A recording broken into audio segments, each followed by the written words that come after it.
ayaw magpabakuna. Kaya hanapin ninyo yan sa barangay ninyo. Akyatin natin pagtulong.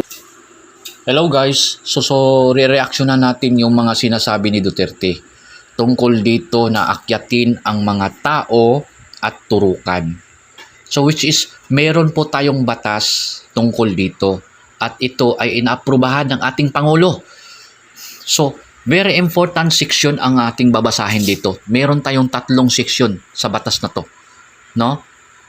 Republic Act 11525. Merong tayong 3 section na babasahin dito.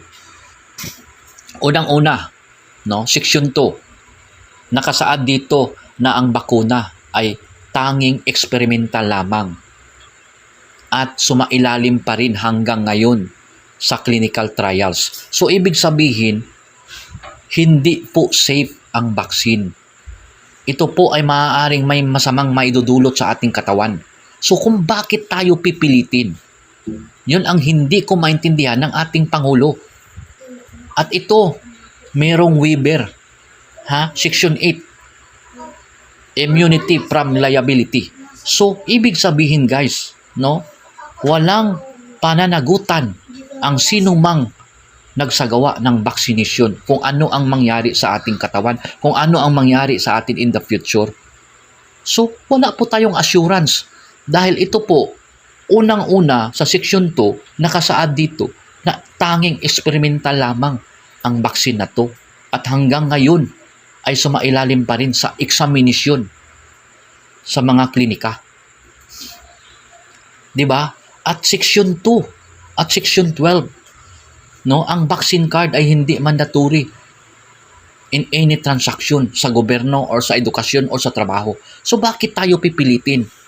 Nakakadismaya po, no? Hindi po safe at walang assurance ang vaccine. Nakakadismaya po sa ating mga Pilipino kung anong mangyari sa atin, no? At wala naman tayong nakikitang nabulagta or nabulagta or na nanghihingalo sa daan, sa mga tao dyan, sa labas, sa mga homeless. Wala naman tayong nakikitang nabulagta or nanghihingalo. So, dapat mag-observe po tayo at i-examine ang lahat ng mga pangyayari. Kung ito ba ay relevant at totoo, ito ba ay talagang meron talagang nangyaring nangyaring kalokohan o hindi sa mga report na nakakadismaya po. Yun lang po ang panawagan ko sa ating Pangulo.